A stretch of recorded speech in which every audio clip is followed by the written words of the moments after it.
Tere, Rauno! Tere, Temo! Meil on Rimiga hea meel siin väljakul teil külas olla ja olla ka Eesti jalgpalli toetajad üle 10 aasta. Oleme täna tulnud siia selleks, et veidi aega maha võtta Eesti-Valgevene mängu eel ja rääkida asjadest, mis võiks olla iga jalgpalli mängu ajal enda snäkkilaual.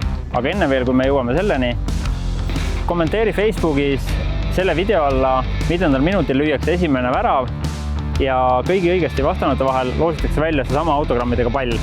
Aga tutvustan, mis meil siis siin laual on. Vorsti, köögivilja, erinevaid krõpsukesi ja Rimis saadaval köögivilja chipse. Väga maitsvad, mulle endale väga meeldivad näiteks need. Ja olen ka võtnud kaasa pasteeti, millest teeme siis väikse snäki ise. Et hästi lihtsa kiire, et täidame kuivatud ploome pasteediga. Kõlab väga hästi. Et olen võtnud kaasa meile Rimi enda pasteeti. Et seda parem pritsida, siis paneme ta natukene ohukord juurde, segame ta korralikult läbi ja saame pritskotti ja siis saame hakata ploome täitma. Kui palju ma neid tomateid lõikan? Ma arvan, et isegi äkki piisab, et ei lõiganudki näppu edasi. Suurepärane. No nii, ma näen, et sa oled juba tomatid meil ära lõiganud. Et kuidas sina arvad, Rauno, kes võiks esimese värava lüüa ja kes võiks Eesti-Valgevene mängu võita?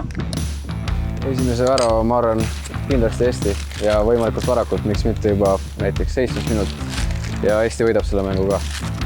Nii, teeme sõlme peale, pritsime need ploomid täis ja siis saab siit võtta sealt tiku, lükkame tikuga kirstomatid jälle peale. No nii, täidan siis need ploomid ära pasteediga.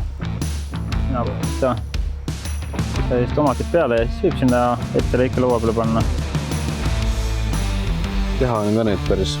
Üsna lihtne, jah. Üsna lihtne, jah. Valmime kiiresti.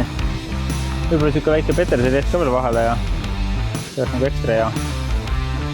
No nii, ja ongi valmistanud meie Eesti-Valgevene spetsiaalselt suuliste lauale mõelda väike snäkikene, üli lihtne teha. Kui sina soovid ka seda lihtsalt retsepti kodus järgi proovida, leiad retsepti Rimi kodulehelt ja kogu see snäkivaliku saad ühe klikiga e-poe ostukorvi lisada. Aitäh veel kord, Rauno, et meid külla kutsusid ja minu poolt edu mängus ja palju väravaid sulle.